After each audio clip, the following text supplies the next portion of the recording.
Sorry මම මෙතනින් වාඩි වුණාට කමක් නැද්ද? කවන්නේ වාඩි වෙන්න. ඔයා තනියමද ආවේ? මේ වගේ තැනකට ආපුවාම ආට පාළුවක් දැනෙන්නේ නැද්ද? මට පාළුව හුරුයි යන්නේ. කොහොමත් මගේ ලෝකෙ දැන් ඉස්සර වෙලා තියෙන්නේ පාළුව විතරයි.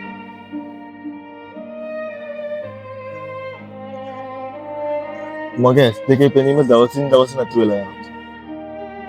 තව මාස දෙක තුනකින් මට මුකුත්ම පේන්නේ නැති වෙනවා.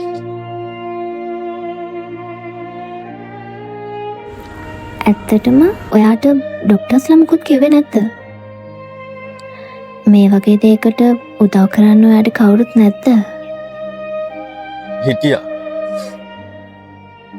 මම පණ වගේ ආදරය කරපු කෙල්ල.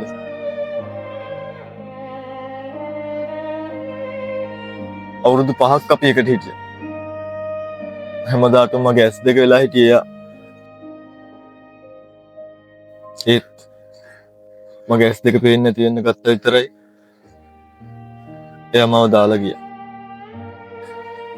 ඒගොල්ලන්ගේ ගෙදරින් කතා කරපු කෙනෙක් අසාදු බඳින්න එයා කැමති වුණා.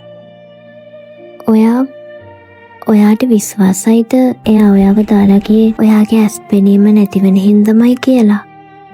නැත්තම් එයා කවදාවත් කරන්නේ නැහැ කිව්වද එයා කරා. එයා වෙන කෙනෙක්ව කතාද බඳින්න කැමති වුණා.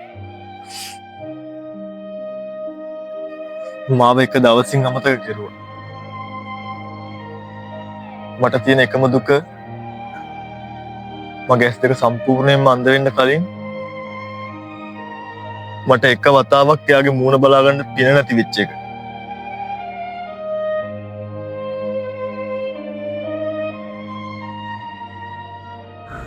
ඔයා වැරදි. එයා ඔයාව දාලා ගියේ නැහැ. ඔයාගේ ඇස් දෙක හොඳ කරන්න ලොකු මුදලක් ඕන වුණ වෙලාවේ එයාගේ ගෙදරින් කිව්වේ සල්ලි දෙන්නම් කියලා.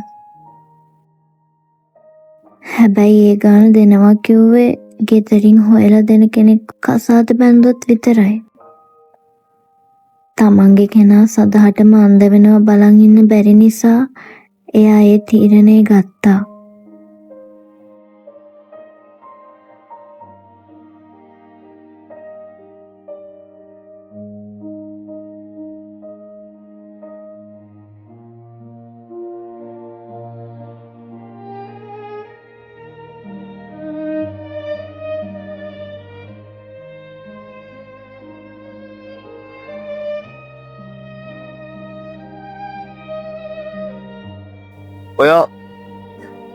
ඔයා කොහොමද මේවා දන්නේ?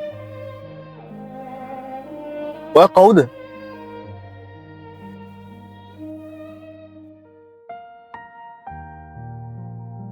අවුරුදු 5ක් තිස්සේ ආදරය කරපු කෙල්ලව ඇස් දෙක ටිකක් බදෝනා විතරයි ඔයාට මාව අමතක වුණාද? මං ආවේ ඔයාගේ ඔපරේෂන් එකට ඕන සල්ලි හම්බුණා කියලා කියන්න.